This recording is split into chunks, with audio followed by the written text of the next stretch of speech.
Hey, this is Dominic, and this is your home for the cutting-edge conversations on optimizing your personal performance, lighting up your sex life, and living a purpose-driven life of your own design. These are the topics that Dominic and I have both struggled with in our own lives and still don't always get right. This is Bryan. Welcome to the Great Man Podcast. You guys know that Bryan and I are super passionate believers that drifting is the number one enemy to living a powerful life. Now, drift is that state of existence where you think you're in conscious control of the decisions that you're making, but in reality, it's your unconscious beliefs, outdated habits and patterns that are piloting your plane, taking you to destinations you don't desire to go. And this is why you can have all sorts of success on paper, but have the experience of unfulfillment or lack on the inside. And that disconnect is a dead indicator of when you're drifting in life. Now, we've all been there before. Some of you may be there now. And we'll all eventually find ourselves in that state of drift again at some point in the future. It's inevitable. But how long you stay stuck in drift is a choice. You can just as easily choose to build the muscle to bring awareness to when you're in a state of drift and to break free from it with speed and precision. That's why you're listening to the show.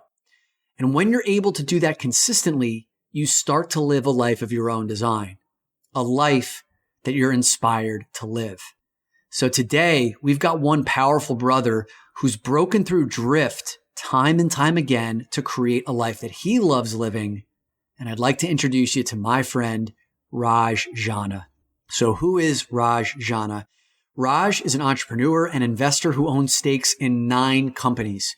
He's been featured in Forbes, Inc., Entrepreneur, and has been personally mentored by Damon John of Shark Tank fame. He's also the host of the Stay Grounded podcast, which is a show you guys got to listen to. It's a show featuring leaders on their inner work journeys. I've been a 2-time guest on that show.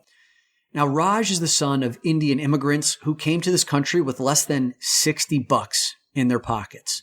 And Raj grew up wanting to make his parents proud by graduating college, and he did so and landed a 6-figure job right out of school. But something shifted for him when his corporate cube mate died of a heart attack 3 months before his retirement date. And it caused Raj to question how he was building his life and some of the presumptions that he'd made around what would make him happy. And he unpacks that in today's episode. So in this episode, you're going to learn how to turn yourself into the biggest horse in your life that you can bet on.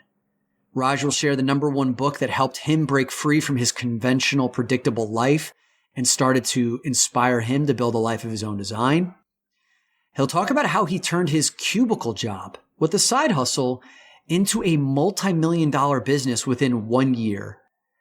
He'll also talk about, honestly and candidly, how he ended an 8-year romantic relationship earlier this year, which helped him to expose how he wasn't quite the man that he wanted to be or needed to be to attract the women that he desired in his life. And he talks refreshingly honestly about that later in the episode.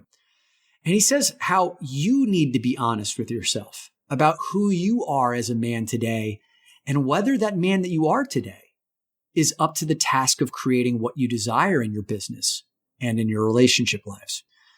He'll also share how he lost both his beloved grandmother and his aunt within weeks of each other to COVID this year. And then within weeks of that, contracted COVID himself, and how that whole experience put him through the ringer, but it provided him with one of the most grueling and powerful opportunities to fully feel these emotions of grief, which led to growth and ultimately gratitude. And a big part of that, Raj will go into, is how pain and change can be some of the biggest teachers of your life if you allow them to be. And then finally, Raj talks about 4 book recommendations that helped him to build a strong inner foundation in his life that allowed him to stay fully present in some of those tumultuous points of his life of grief, of loss, of endings, and now new beginnings. So I know you will enjoy today's episode on how to become inspired by your own life, featuring Rajs Journey.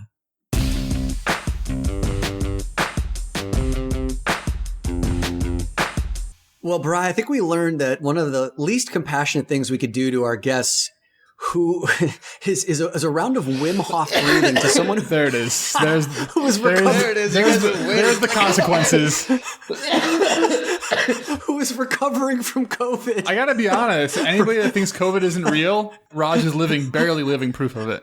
Well, I'm actually thriving. So let's not put me in the hobbled category, fellas. All right. Like, I am out of the trenches. I just have this nagging cough that has been challenged by the Wim Hof, but doesn't mean I'm not standing and ready to go. Yeah, you did. You performed quite admirably, man. I mean, obviously COVID's a challenge to the lungs, but you not only did 40 intense breaths, you held for 60 seconds at the very end, and you're alive and thriving to prove it. So well done, my friend. What was that tickle like when you were holding for 10 seconds? I imagine that was really burning. Yeah, I was trying to distract myself. Like, I was like dancing, and then I was like, this is actually making it worse. I need to just sit still and not challenge. Like, yeah, it was a spiritual experience for about a minute and a half. So, well, I think it's a great precursor to some of the conversation we're going to be having today about how letting pain and challenges be some of your greatest teachers. And this is just another arrow in your quiver, Raj. But man, it is so good to have you on the show, dude, because we became friends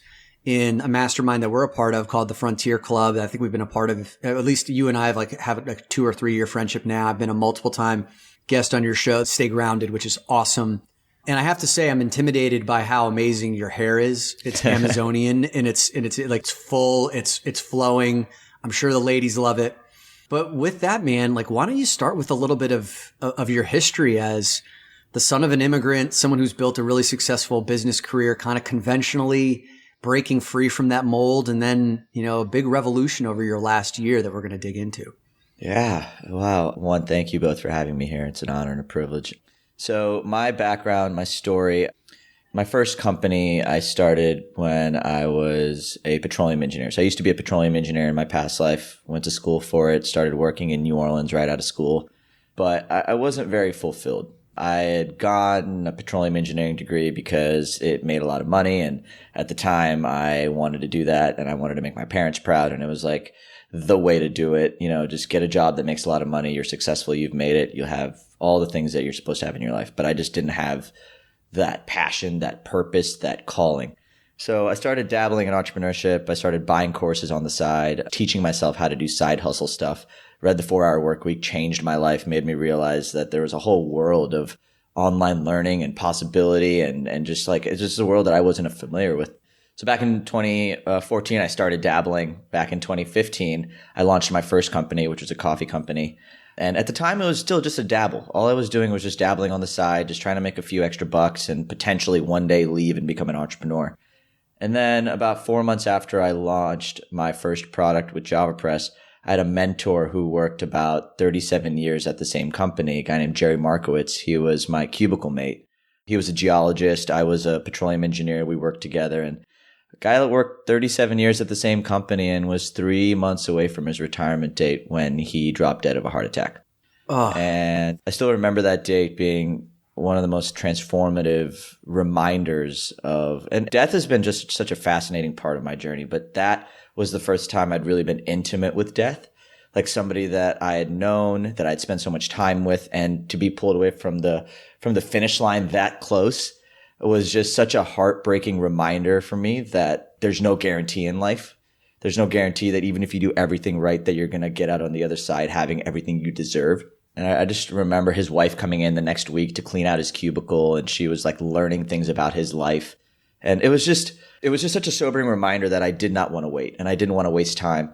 And so I pretty much doubled down. I was like, I'm going to make this business that I had accidentally started work. So then next 7 months, I just worked my ass off. And all of a sudden I had a multi-million-dollar company while I still worked full time. So I had built it before work and after work. And then 6 months after multi-million dollars in 2017, I left full time.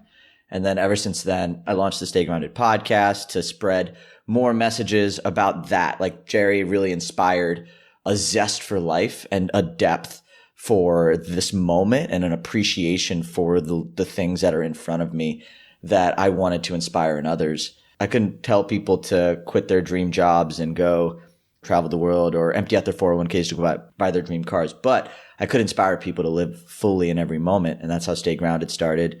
And then along the way, I just I mean, lots of entrepreneurial sort of opportunities and synchronicities and partnerships. And now I've got 9 companies all running on their own with brilliant teams. I'm an investor. I'm an artist. I'm a creator, but mostly I'm a passionate life enthusiast. And I'm somebody who's very much interested in doing the inner work necessary to step into the highest version of myself that I can possibly be. Like, that's truly what I'm most proud of in my life, is the personal development work and the things that allow me to experience depth in a way that little Raj would have been very jealous of, but also very excited for, because it's something you live into and grow into. Raj, you mentioned when you're talking about Jerry that he had a heart attack and passed away right before the what you said was finish line. Like, before he got to the finish line, he passed away. It feels very different for you. Are you living towards a finish line? Or like, what does that look like? It feels different. Thank you for bringing that up. So I think most people are living towards this like destination. It's like, I'll get there and then I'll start living my life. Life is a daily decision, right? Like, it's not life and death. It's birth and death. Life happens in the middle. And so life is a daily commitment. It's a daily decision. And it's something that I had to relearn over the years. I mean, that wasn't what I was conventionally taught growing up. I don't think anybody really is. Everybody's taught to live for the weekend, to live for the happy hour, to live for what's coming next, because we're a society that's taught to look forward. But when you lose track of what's happening in this moment, and you lose track of the magic that exists in reality and what's happening right here instead of the fantasy of your mind, you lose track of the gift that we all get to experience, which is life. And I think that was the mindset shift that didn't happen in that moment, but it was the seed that started a journey, which has then led me to seeking experiences, to investing in practices, to really changing my own relationship with living, that has allowed me now to experience a deeper connection with what's happening and what's unfolding in every waking moment. Yeah, what I love about your story with Jerry is, first of all, is that you had a mentor, like a wise elder in your life. And there's a lot of younger men who don't ever have access to a wise elder. And you had that right off the bat. So I loved Jerry. He was a friend, but he wasn't a wise elder. He was somebody who came into work every day, clocked in, clocked out. He wasn't a wise elder. He was a powerful reminder. And I learned one of my biggest lessons in life from him, but he wasn't an elder. And I think it's really important to say that, because whether you are awakened, whether you are wise or not, like, everyone has something to teach you. And every person in life has a purpose. And just by existing, you have purpose. And I mean, how many people have you met in your life that don't even say a word to you, but somehow, some way, they maybe bumped into you or sparked something, which then led to you creating something extraordinary in your life? Like, I can think of a few different instances in my life where the people didn't even have to be mentors to be mentors. Right. That's the beauty that can come when you're present and you're allowing you're allowing the experience of the moment to be your biggest teacher. It's not necessarily the person, it's the moment that allows the connection to that deep place of knowing in your heart. I love that. I'm really glad that you clarified that, because I had a different perception of who Jerry was. But yeah, he taught you through his death, birthed a new beginning for you in the most beautiful of ways. And, you talk about the 4-Hour Workweek by Tim Ferriss being revolutionary and a wake up call for you. Tim Ferriss talks about it all the time, like in that book, which is, we delay our gratification to the end of our life. Like, a lot of people have been taught that I will be happy when I'll do the things I want to when. But like, in the meantime, you're training for 30 or 40 years, living without happiness, living without fulfillment, living without passion. So if you think you're going to flick some magical switch at age 65 and be like, now I'm here to live a life of purpose, like you've trained 65 years otherwise. Well, that's the thing. Like, if you think that, like, you have to live your why in order to experience the fulfillment that you have when you have the resources to experience them. Like, if you don't practice showing up every day, feeling fully, when you get to the place where you have everything, you're not going to have the training ground. Like, I think every moment can be a fascinating training ground for just greater fulfillment. Like, you may have all the things you want later on. Great. And you may appreciate then. Sure.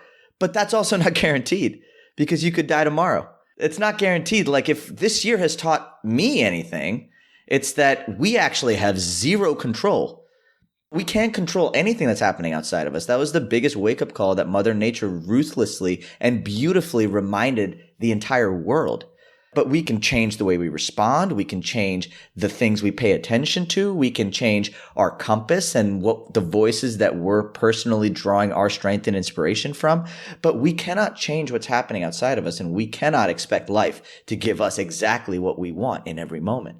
That dance is what allows you to then eventually one day, if you are lucky enough to be at 60 and have all the things that you've accumulated in your life, it gives you the gift of experiencing it then in that moment fully as well. Raj, let's use where you've been at recently to maybe even explore what you've gone through in the past, because the story, at least that we're hearing so far, is that you're in the corporate job, you saw somebody pass away kind of at the finish line, you decided to turn up the heat and became a millionaire with 9 businesses, right? I imagine there's some story in between there, right?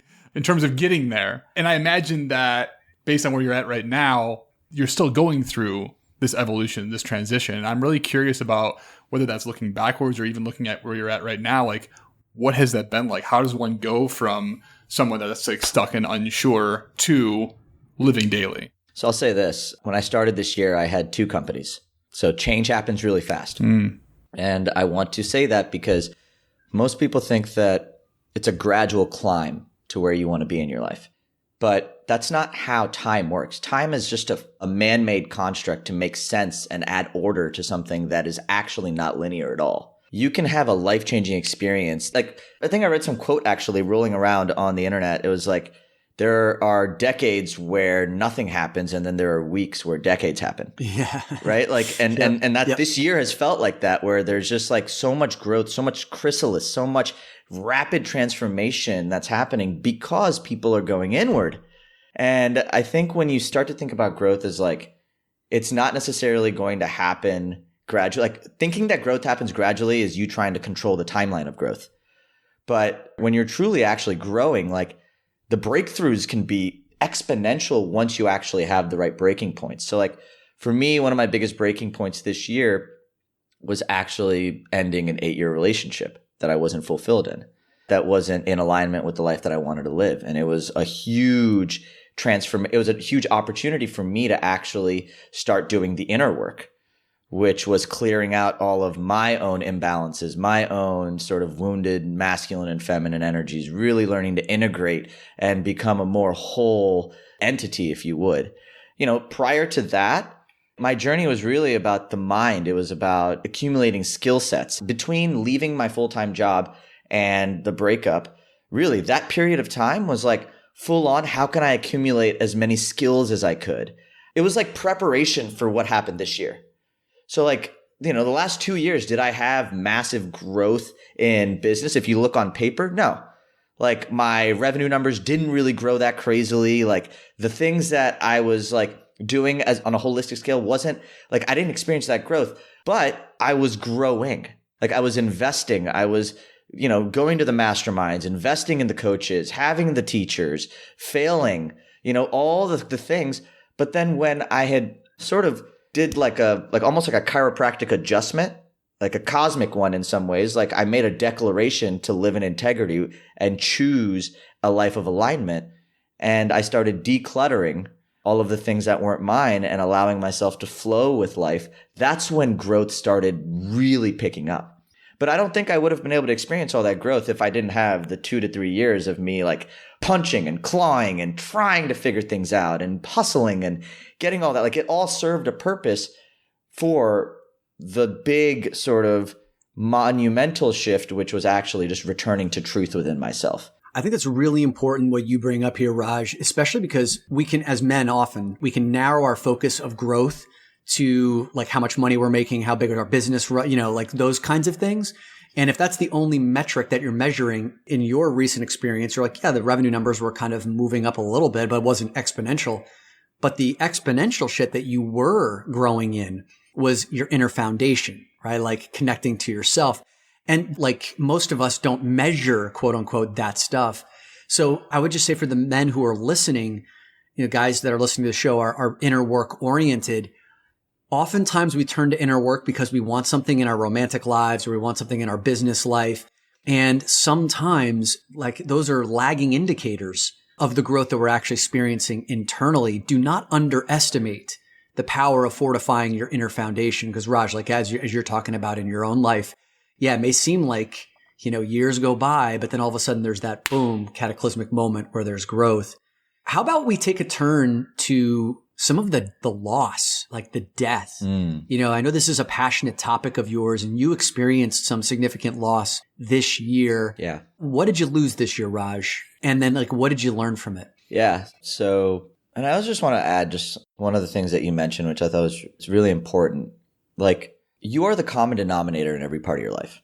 So it makes sense that you turning yourself into the biggest horse you can bet on will lead to exponential success across the board. Right. Like, you might get money in one area of life. Great. You might get more sex in one area of life. Great. You might be able to calculate metrics in areas of life by focusing on growing those areas of life. But when you actually step back and just grow the entire thing that's a part of every area of life, you just exponentially increase your odds of being able to experience fulfillment across the board. So to me, I think doing the inner work is one of those, it's one of the most important things. And like, it's the highest line item on my CPA literally every year is like, what the fuck, Raj? Like, how much are you spending this year on coaches and mentors? It's literally the thing that I will never stop holding back on, because the deeper you go, the more you have the capacity to do. Like, the deeper you develop your foundation, the bigger problems, the bigger opportunities you get to play with.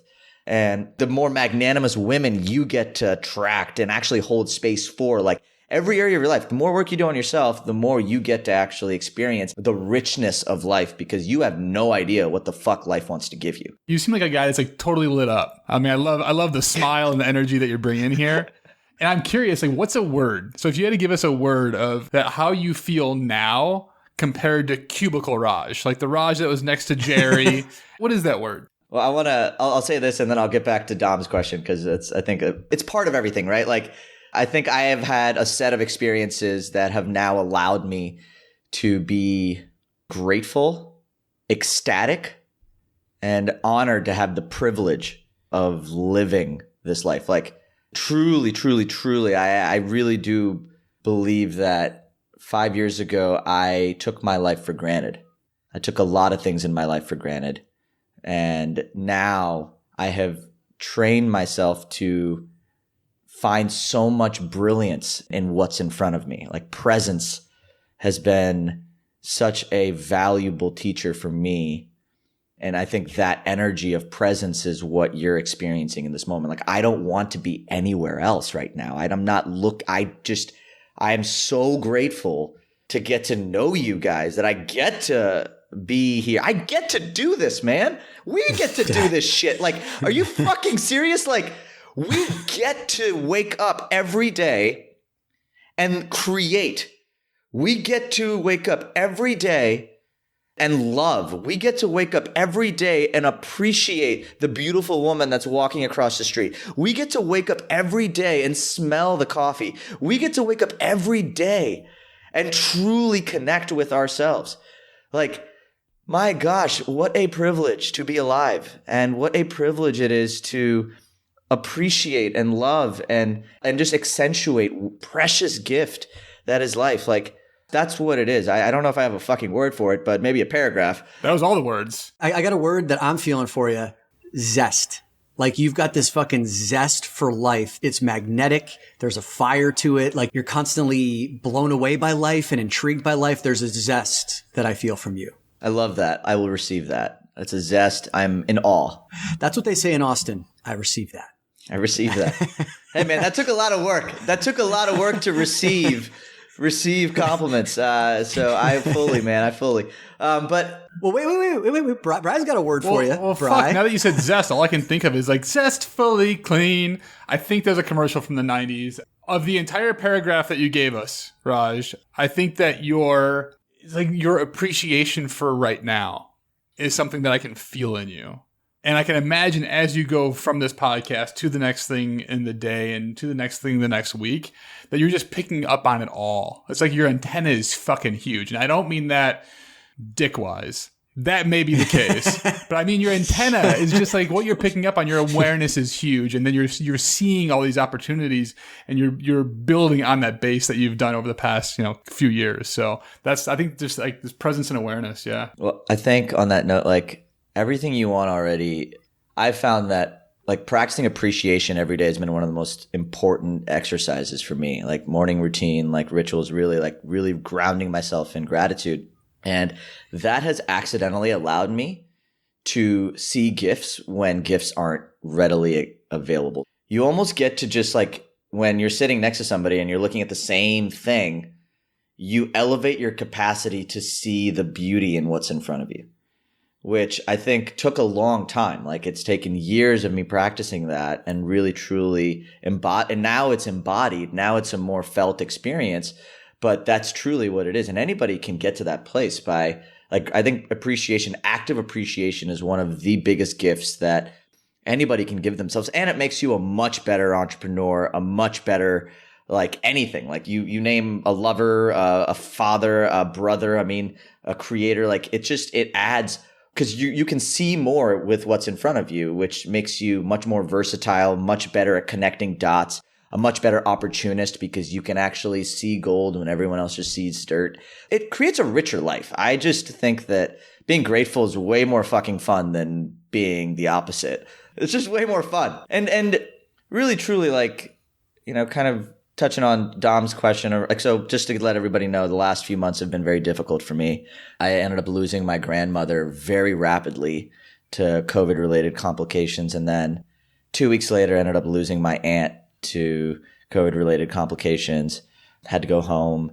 They were both on my dad's side, who was already going through a tough time, and he was drinking more than he normally does. And it was just a really tough space for me to be energetically, personally, and also just as a son, like being able to show up for family and have my own grieving process. So it's been a really intense last few months, but it really actually just keeps bringing me back to the reminder that there's nowhere else I need to be than this moment.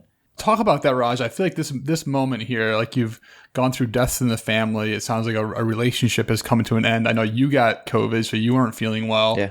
Yet you talk about this thing of appreciation and how you're embodied in that. Like, what is that like in these moments that you're happening? Like, how do you appreciate when like people are dying and the world is what it is around us? You may not be able to have gratitude for what's happening outside of you, but you can feel grateful in every moment. Having gratitude and feeling grateful are two separate experiences. Like I express gratitude. I may not be ready to say I'm grateful that my grandmother died, but can I feel grateful for what I'm feeling in this moment? Like, can I feel grateful for the grief, the opportunity to celebrate a woman that had such a profound impact on my life? Can I be grateful for an opportunity to love my father and to see him do some of the bravest? I mean, I've seen him surrender and grieve and ask for help in ways that I just never thought I would see my father do. And like, it makes me proud and so honored to be his son. And can I feel into the love of that? And I think it's not the attachment to the idea, the outcome, the fantasy. I think that we all have fantasies in our mind, whether it's around women, or whether it's around the way our job should be going, or how much money I should have, or the way I wanted my year to be. That's all fantasy. But in this moment, there's an opportunity to feel fully what is. That is the practice. It's bringing presence. That's the biggest masculine gift, I think. It's true presence. It's this thing is in front of me. Can I give myself fully to this? Whether it means that I'm wallowing in tears, or angry and just wanting to express, or messy and imperfect, but present and authentic. And grief is one of those things that's like, you don't really have a process for it. They have the 4 steps and shit, but like, there's no perfect way to grieve, and and everybody grieves differently on their own timelines. So it's not about the outcome. I think it's really just showing up fully. So like with that, like, I'm not trying to be perfect. I'm just trying to feel fully in this moment. Same thing with when I got COVID. Like I remember, man, it was like the weirdest experience. I had just come off this massive transformational retreat where I was like, I had worked through, processed all this stuff around death. And then I come back, and then all of a sudden, 2 days later, I test positive for COVID. And it was just such another stark reminder, like, Raj, can you meet what's here in this moment fully? Can you appreciate the magic that's in reality over the fantasy in my mind that I should be doing this, or I want to be doing this, or I'd rather be doing this?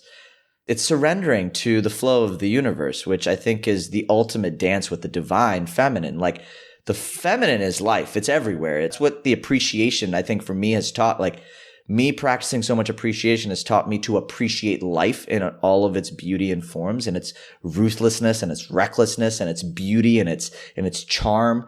And that dance is truly the dance with the divine. And when we can practice meeting what is with a full heart and not close up, which is traditionally what we do as men, really close up and not allow ourselves to feel what is in this moment. It could be guilt. It could be shame. It could be resentment. It could be, and yeah, I felt all that stuff. I was fucking pissed. I had just gotten off like a month and a half of this ringer with death. And then all of a sudden now I'm dealing with COVID. Like, yeah, I was mad. I was angry. There were moments where I wanted to punch shit, but I let myself, and I felt that. And in that, I think that's the beauty. That's the true gift. How do you process that? You're just getting off this ringer. You just got COVID. You're angry. How do you move from like the angry to whatever the appreciation looks like, or whatever's next? In my experience with feeling an emotion, there are no good or bad emotions. They are just emotions. The story attached to the emotion is what causes the resistance to actually feeling what is. So like, if I'm angry and I just let myself be fucking angry, and I let it all out, I journal, I'm like letting it all out. Eventually, I like to believe that underneath every emotion is actually an ocean of calm. There's an ocean of peace. There's an ocean of love. It's an ocean of gratitude. And when we allow ourselves to feel fully, when you feel the storm fully, like, you know, I grew up in Houston, Texas, and we'd get hurricanes all the time. And no doubt, every single time after a hurricane, there'd be weeks of sunshine. Because that's how our bodies work. Like, so it's not about even feeling grateful immediately in the moment. It's just feeling what is in the moment. And when you allow yourself to feel what is in the moment, you get to a place that is more grateful, that is more peaceful, that is more connected to a more authentic or not even desirable, I would say. Like, it's your default state. Like, you're coming home. Like, that's really ultimately all we're doing. All of our anchors, our rituals, these practices are really just bringing us home back to this moment and just allowing ourselves to feel fully what is and detach ourselves from the expectation, the obligation, the needs, the outcomes and the stories that we place on what we think this moment should be like, as opposed to what it actually is. Raj, one of the things that I imagine some of our listeners are thinking right now is, I don't think I have the capacity to fully feel the grief of losing loved ones or to end an 8-year relationship. You know, like, I don't have those inner structures built just yet. Like, that scares me. And I know that I was at a point in time where I didn't have the capacity to fully feel and meet what was in the present moment. What were some of like the building blocks, right? Like the books or the teachers, the coaches that you've used to allow yourself to fully meet those present moment realities? Wow, that's a great question. It takes a mountain, man. It takes a community. I definitely did not figure this shit out on my own. I'll say one of the biggest things for me was actually discovering plant medicine. Plant medicine was huge. And ayahuasca. Not ayahuasca, more heart openers. Like MDMA, you know, things that are more focused on like psilocybin, things that are focused on more connection to self. And like that really opened up a whole world of possibility for me. But I was doing it in safe communities with others. And communal healing was big for me. And then hypnotherapy was massive. I have a hypnotherapist. Her name's Grace Smith. She's phenomenal. I have an embodiment coach. So somebody who actually allows me to, and you know him actually, Andy Drish. I work with Andy. He's amazing. And he's really been helping me transition post-breakup. I have a very powerful mentor, Panache Desai. He wrote a book called You Are Enough, which was just such a life-changing concept for me at the time because I didn't really have a lot of self-love, which I think ultimately the foundation of allowing yourself to be messy in this process is self-love. And because even giving yourself the permission to not be the perfect griever or giving yourself the permission to like cry or be angry or, you know, be messy in this is like, that is the foundation of self-love. So I think For me, Love Yourself Like Your Life Depends on It by Kamal Ravikant, brilliant book on self-love. And because I really think that's it. Like there's no step-by-step process for like feeling. Like it's just kind of you're with it, and it sucks. Like it does suck. Like I remember being in the fetal position after my breakup. Just like, I mean, I was feeling shame, resentment, like guilt. But at least you were in the fetal position. Like at least you were feeling the disgust, the whatever was coming up for you. I can't tell you how many breakups I've had before where I'm like, cool, on to the next one. Or like didn't even give myself the ability to feel it. So I'll tell you this. I have taken this year, like, I mean, whether it was by choice or not, I chose COVID. I think if COVID wasn't there, I probably would have jumped right back into the dating scene pretty quickly. But because of the nature of this year, like I really went inward. I started investing in, like I hired all my coaches because I didn't want to make the same mistakes again. Like I knew that the type of guy that I was attracting a certain type of relationship, and I wasn't fit.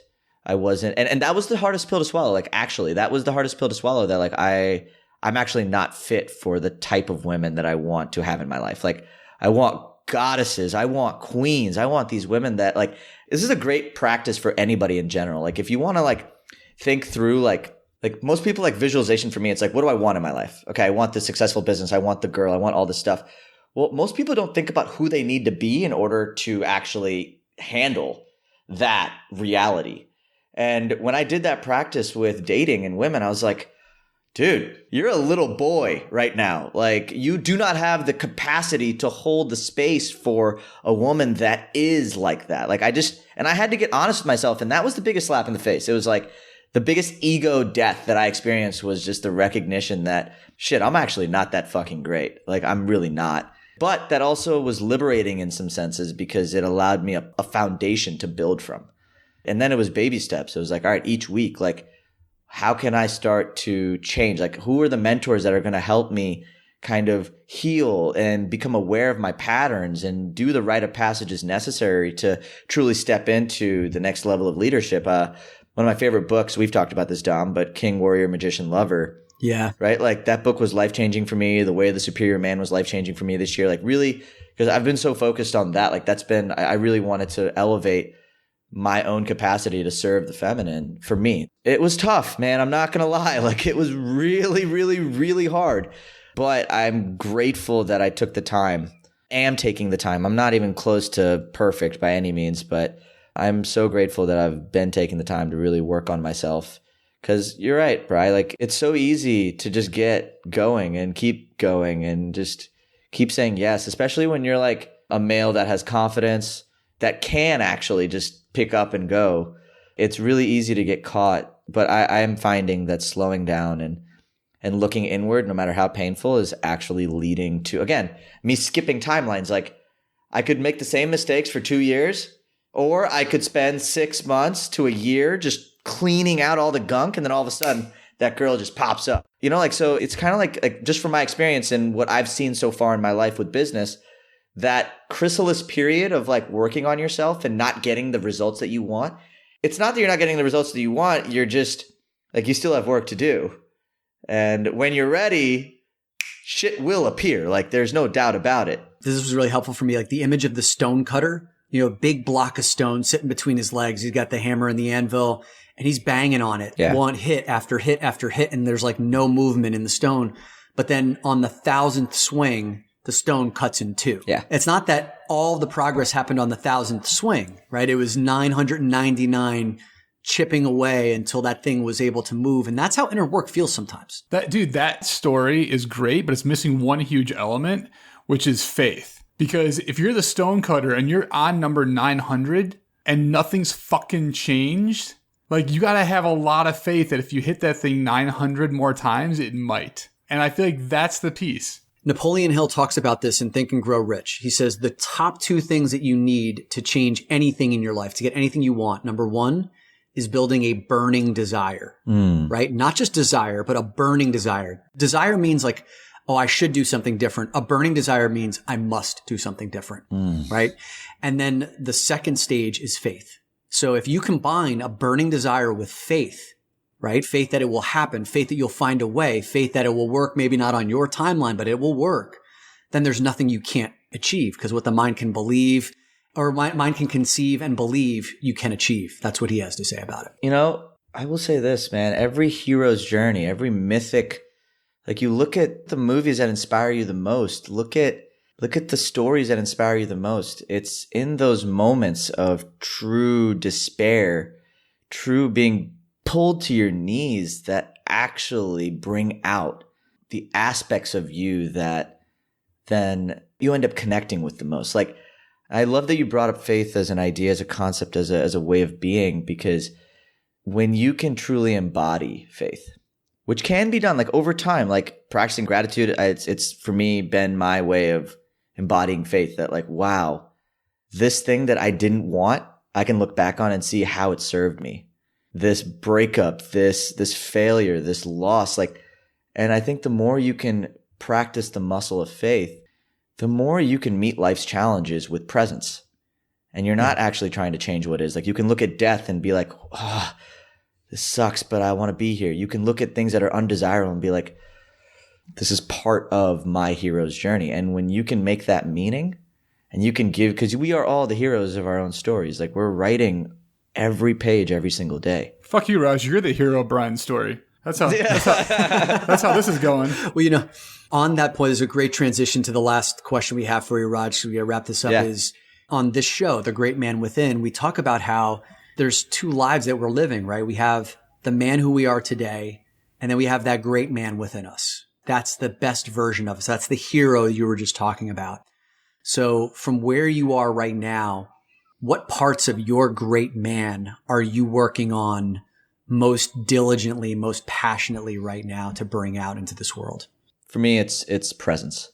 My capacity to hold the space for anything that's unfolding in front of me and the people in my life. It's being able to, I'm really inspired to build kingdoms where people in my life can show up and feel safe, feel seen, feel heard.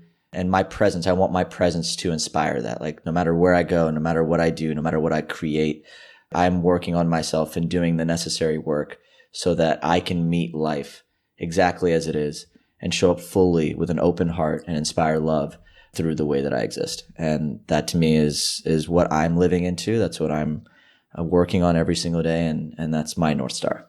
Fuck yeah, dude.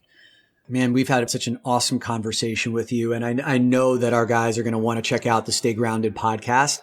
I'm really curious, like, what's like an episode or two that like you may direct a first-time listener to listen to on the Stay Grounded podcast? Well, we just talked about death. So I would listen to Asher Packman's episode around death. That one was super powerful. I mean, there's so many great conversations. Dom, you've been on the show a few times. Like, our conversations are always just fueling for the soul. Yeah. We did one on masculinity. We did on not too long ago around masculinity. That was super powerful. And it just depends on kind of where you're stuck. Like, I just had a conversation with a really good friend of mine, Finn Kelly, who is all about blending spirituality and money. And he's super successful. And so it's just, you know, I tend to bring on people that I'm inspired by. I want to learn from people that I personally admire. And so every person who makes it on the show is somebody who I have deep love and appreciation for. So no matter where you start, if you find a title that you like, just jump in. Asher Packman, the one on death, if you liked this conversation, I think will add a layer of appreciation to the idea of death and the true teacher it can be. That's the episode title. I think it's Why Death is Your Greatest Teacher. I'm linking all this stuff in the show notes on the books that you recommended. Raj, is there anything else you would want to point our listeners to? I know Java Press was your big coffee company. Is that one of the businesses that you sold, or is that something that you're still hanging on to? I sold a piece of it, and it's still running. I mean, that's one of my companies. And if you like coffee, go check it out. I appreciate the support. But honestly, man, it's an honor to be here and just a privilege to get to. Bryan, this is our first time meeting. I'm really grateful that we got to do that. And so yeah, my heart's just really full just for the opportunity to be here. So thank you. It's great to have you, Raj. And I really liked what you said there at the end about building kingdoms where people can feel safe, seen, and heard. Same. Love that, man. And looking forward to being part of that journey with you. Absolutely. All All right, fellas, it's time to get down to work. What is the one action you will take inspired by this conversation with Raj? There's no shortage of actionable steps that he proposed, whether it's reading one of the book recommendations that he gave, whether it's doing a real inventory of your life, and are you the man that you need to be in order to create the relationships or the business success that you desire? Is there a coach that you want to hire to help build that inner foundation for you? What is the one action that you're going to take away from this so that you can start to become more inspired by your own life? And when you figured that out, I want you to head over to the Facebook group, The Great Man Within Podcast, share that action step that you're going to take, or let us know about the step that you've already taken and what the results have been. And if there's any obstacles in your way, that's the group where you come to ask for support. Head over to the Great Man Within Podcast where the discussions always take place. And until then, we'll see you next time.